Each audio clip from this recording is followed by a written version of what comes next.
Hey guys, welcome to my channel. আজি মই লৈ আহিছো আপোনালোকৰ মাজলৈ এটা বিশেষ ৰেচিপি যেটো আমাৰ অসমীয়া মানুহৰ মাজত খুবেই প্ৰিয় হেতু হৈছে কোমোৰাৰ সৈতে হাঁহৰ মাংস আহক আজি হাঁহ কোমোৰা জুতি লওঁ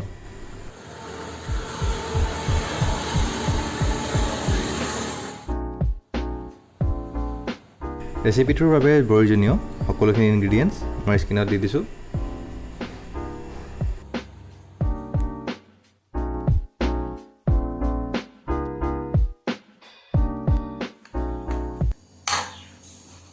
এতিয়া কোমোৰা আৰু পিয়াজ ভালদৰে কাটি লওঁ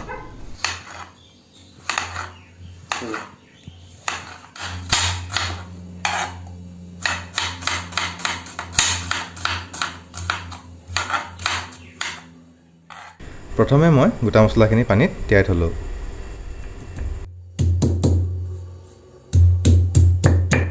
তাৰ পাছত এয়া আদা নহৰুৰ সৈতে মছলাখিনি পিহি লৈছো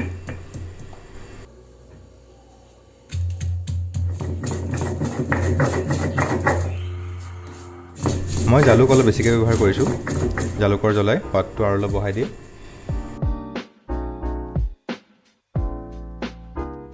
এইখিনি হৈছে মোৰ ফাইনেল ইনগ্ৰেডিয়েন্টছ বলক বনাবলৈ আৰম্ভ কৰোঁ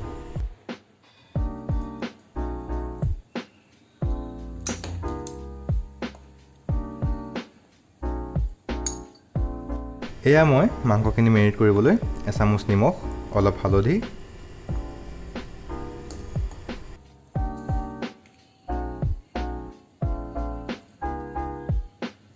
অকণমান গোলনেমুৰ ৰস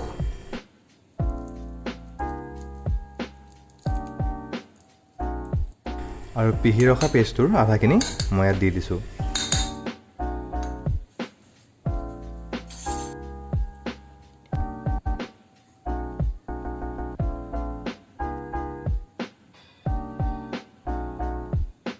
আৰু তেল এক চামুচ দিছোঁ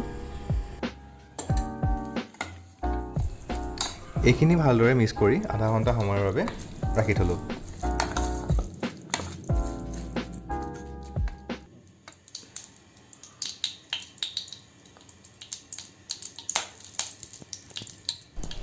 এয়া কেৰাহীত 2 চামুচ সৰিয়হৰ তেল ব্যৱহাৰ কৰিছোঁ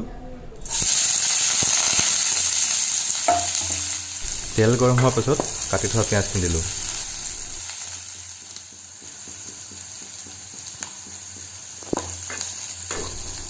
আৰু লগতে দুখিলা নৰসিংহ পাত দি ৰঙচুৱাকৈ ভাজি ললোঁ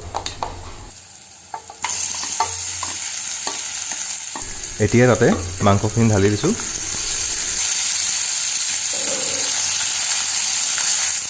এতিয়া ভালদৰে লৰোৱাৰ পিছত মই 5 মিনিটৰ বাবে ল' ফ্লেমত ৰাখি দিলোঁ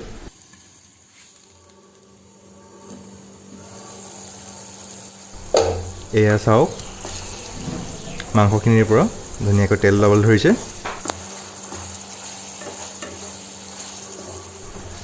এনেদৰে মই প্ৰায় 10 মিনিটমানৰ বাবে মাংসখিনি সিজাই ল'লোঁ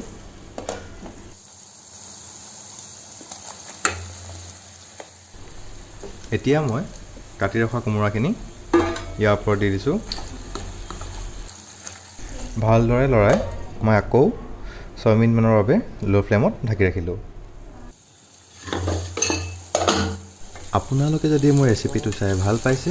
তেতিয়াহ'লে চেনেলটো লাইক ছাবস্ক্ৰাইব আৰু শ্বেয়াৰ কৰিবলৈ নাপাহৰিব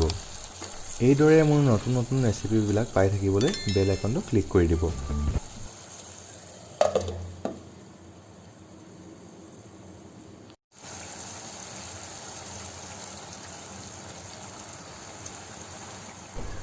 কোমোৰাখিনি ভালদৰে গলাৰ পিছত মই ইয়াত 1 কাপ পানী দিছোঁ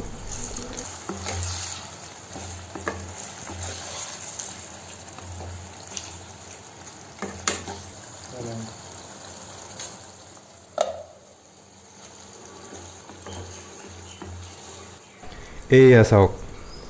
মোৰ হাঁহৰ মাংস সম্পূৰ্ণ হৈ উঠিছে নমোৱাৰ আগে আগে ইয়াতে দুখিলা নেমু পাত দি মই গেছটো অফ কৰি দিলোঁ